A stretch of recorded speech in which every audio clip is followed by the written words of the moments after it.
Hey, hope you had a nice weekend. Easter, Passover. Um, yeah, I'm having trouble right now with power outages, so this may not go that well, but we'll see.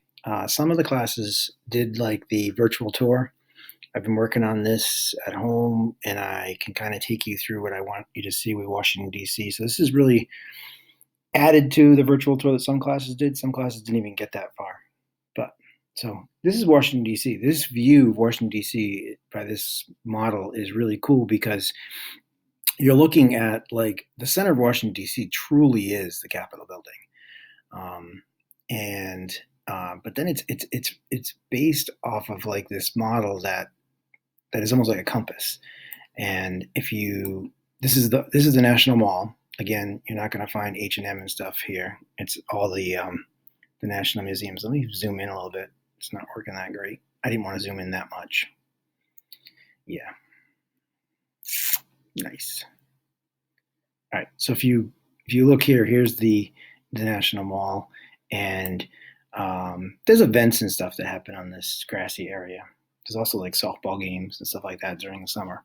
But these are all the museums.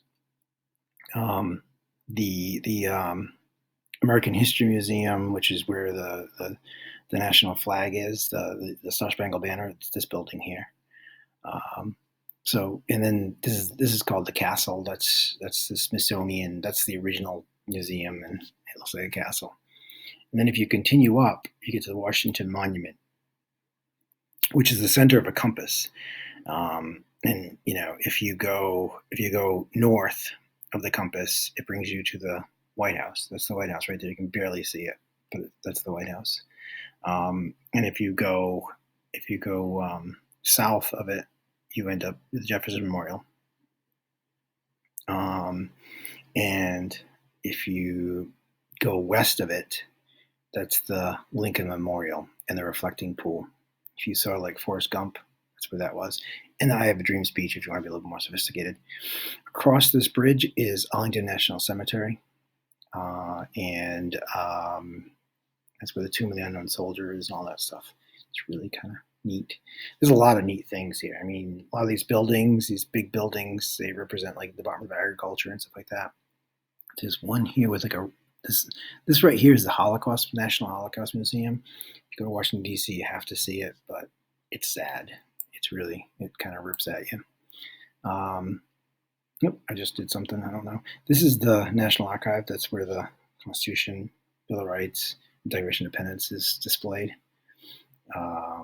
Yeah, this used to be called the Post Office Pavilion. It was a post office building. They sold it, and some guy named Donald Trump bought the building and made it into a hotel.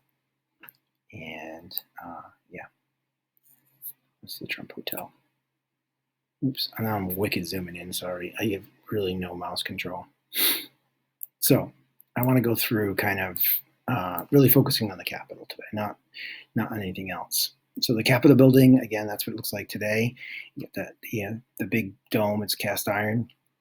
On the north side is the Senate. On the south side is the House of Representatives. And kind of what's kind of neat is these office buildings. My lights just flickered. This office building across the street was built in 1908 because there was very few office space in the House of Representatives. You had to be like a head of a committee or something to have an office space. So other than that, they didn't have an office space. They worked out of the chamber, um, and so this made it so that they all could have their own office space. And they even put some of the conference rooms and stuff that you'll see on TV when you see someone going in, like asking questions uh, and these committees doing research and stuff. They'll work out of these buildings. Same thing happened across the street over here. The Senate built this. This was 1909. This one was built. And the cool thing is they have like an underground little railroad kind of a thing.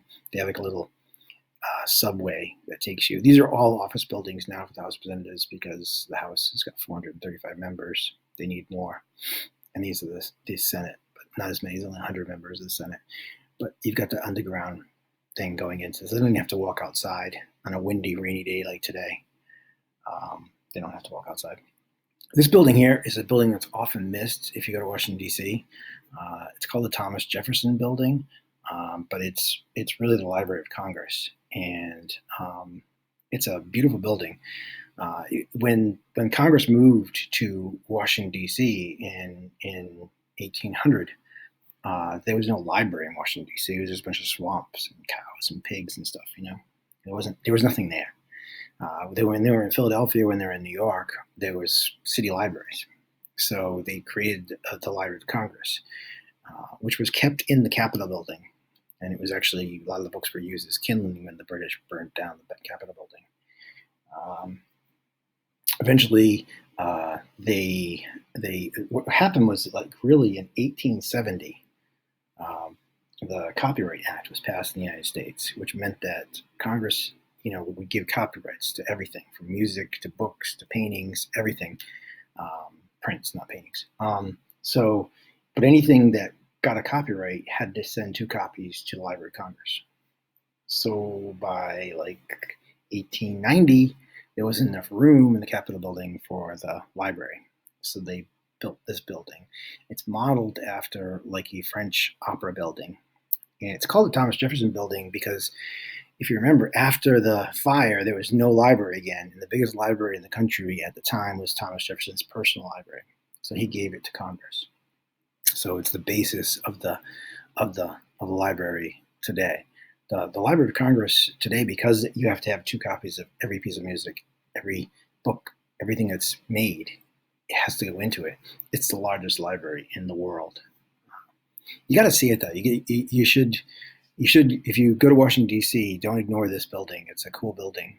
I don't know what's going on with that flash thing, but again, it's designed after a French opera house. Not that I've been to a French opera house, but apparently that's what they look like.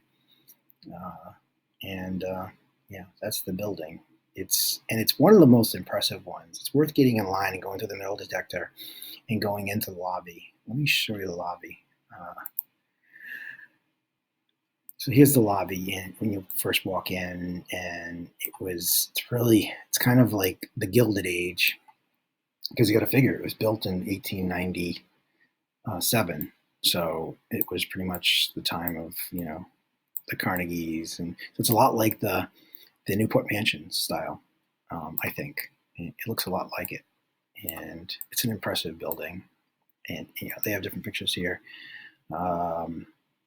This is the section where you can do research, and some really famous people that I should know all about did research here. You can go up and look in here from the stairs in the lobby.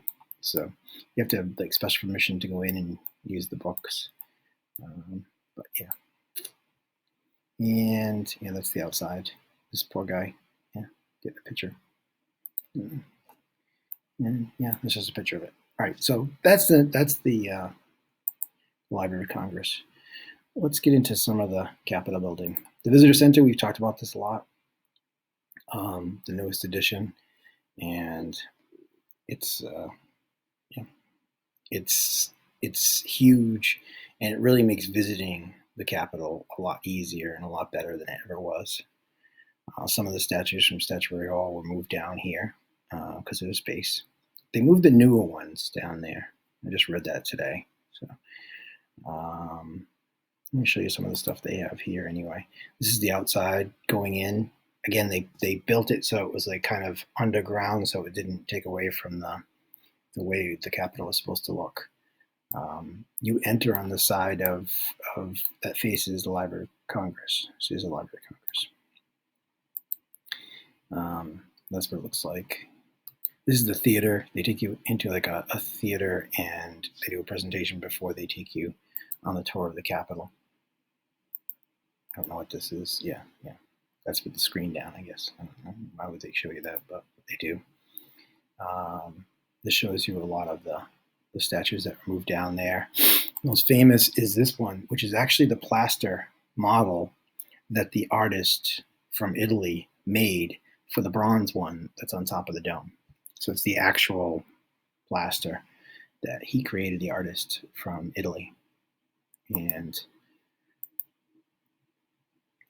the glass thing, so you have natural light down there. It's nice. This has a little bit of the museum in the back. Like this is a replica of the Capitol dome, and you can really get really close to it and see the details. You can actually step into it.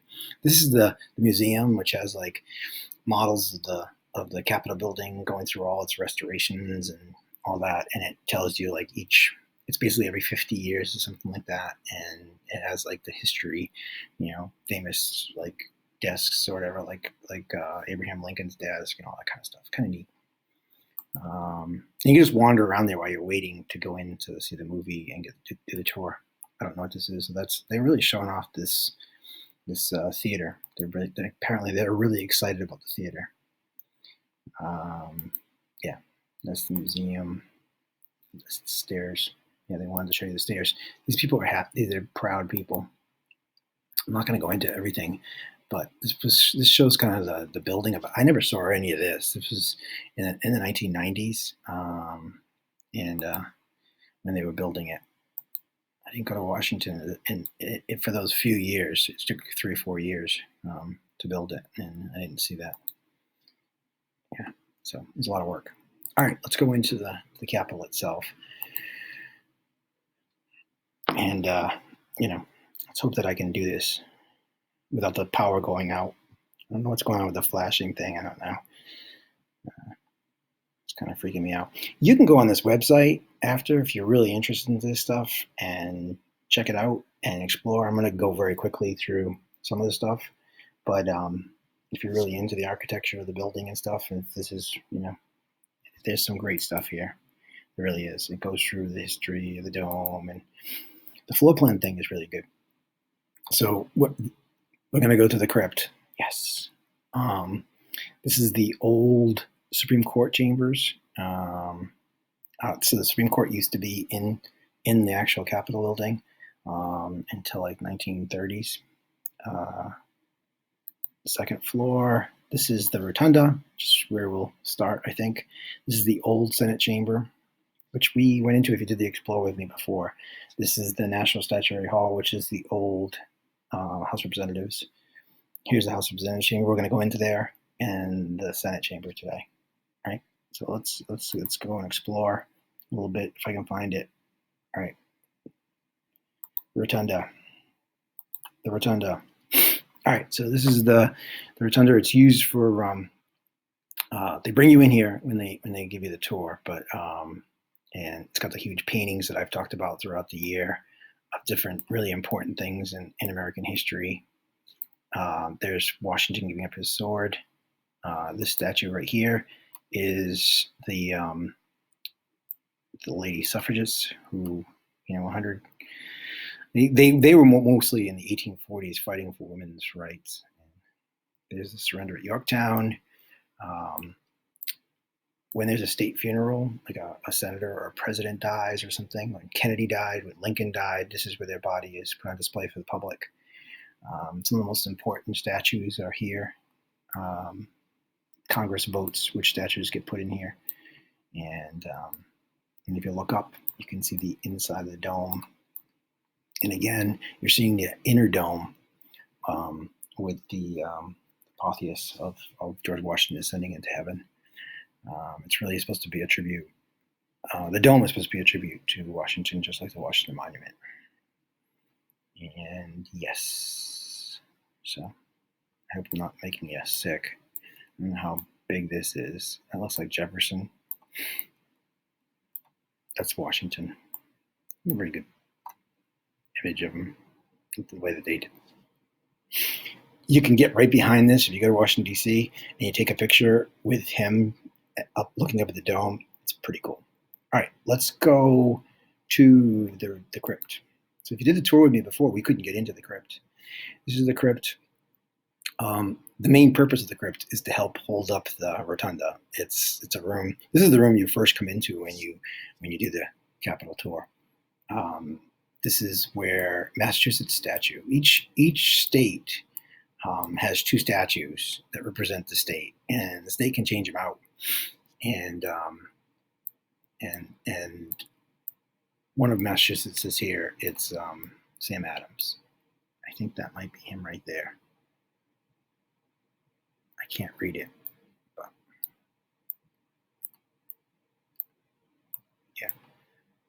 Um, Again, the original idea was that in the center of the crypt, which is the center of Washington, D.C., there's a little plaque, and it's where Washington, they imagine, would get buried. But then when he died, his will said, I'm going to stay at Mount Vernon.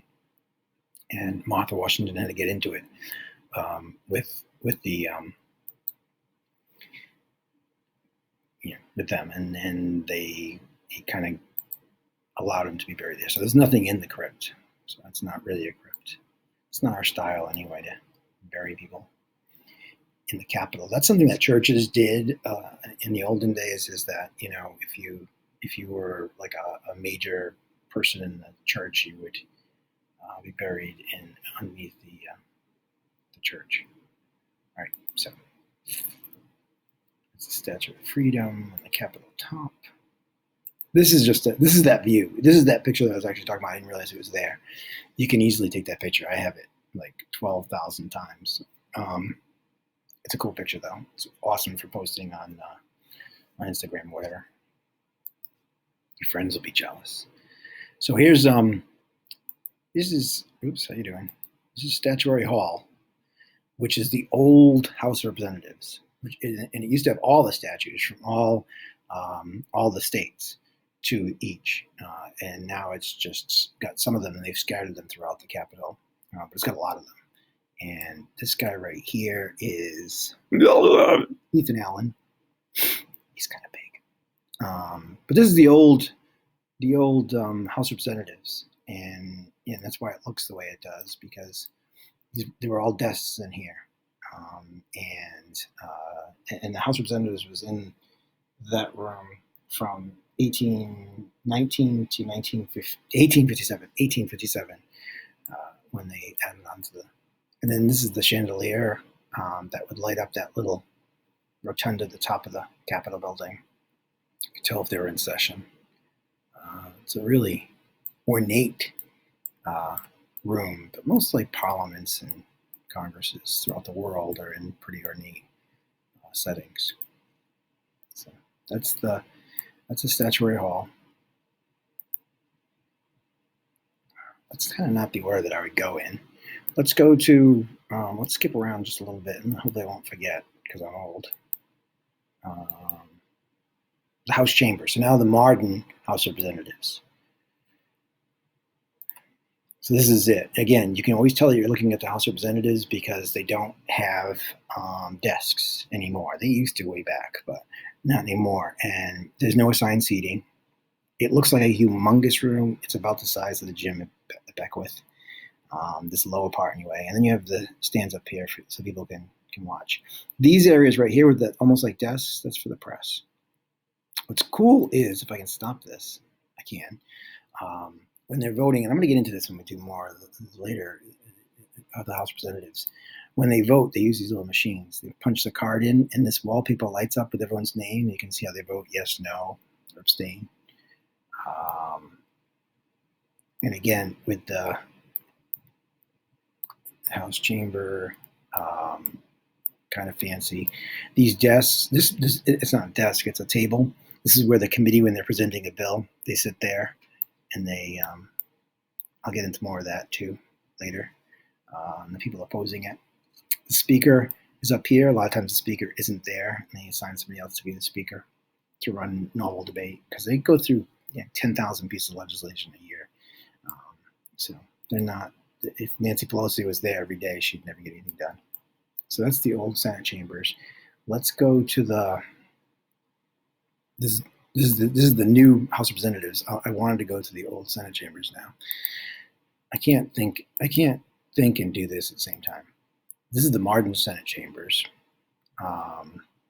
Okay, and so this is about the size of the cafeteria at Beckwith. You can always tell you're looking at the Senate because they all got desks, and they have assigned seats. And it's run very different because it's only 100 members, 2 per state. And again, same setup though. The gallery sits up here, and yeah, good. All right, let's go to the old Senate chamber, maybe.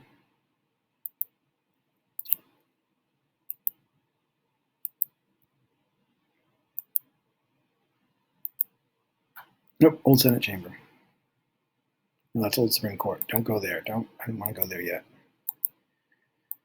All right. Old Senate Chamber. So this is all like, so this is the old Senate Chamber. Unlike the old House Chamber, they kept it looking like it did. Because some of the most famous debates in American history, they didn't go on like CNN and Fox News and stuff and have the debates. They had them here, and people would read about them word for word in the newspapers. Some of the great debates on slavery and stuff like that happened in this room, so it's kind of cool. One of the things that I pointed out in the class is that they have spittoons. So you guys can't chew gum. Hopefully, you're not chewing gum while watching this. You're docked down. They spit tobacco. Pretty gross. And there's the dome again, which you could tell if it's lit up, it meant that they were in session. Pretty gaudy looking. But again, a lot less. If you counted these desks, today we have 100 senators, 2 per state. But this is how it was set up in 1857. So I don't know how many off the top of my head states, but there was a lot less. All right. So I skipped past a bunch of things. Let's go to the old Senate chambers. The Senate used to be cellar dwellers. The Supreme Court. See, I can't do 2 things at once. So the old Supreme Court used to be in the basement. And and this is where the Supreme Court met. They didn't have that big, fancy, beautiful building across the street until the 1930s. So they met down here, and the basement was pretty much theirs. It was partially the Library of Congress at one point, and then eventually it was all theirs, and then they moved out. So this is the old Supreme Court building. There was one more thing I wanted to show you, but I have no idea what it was.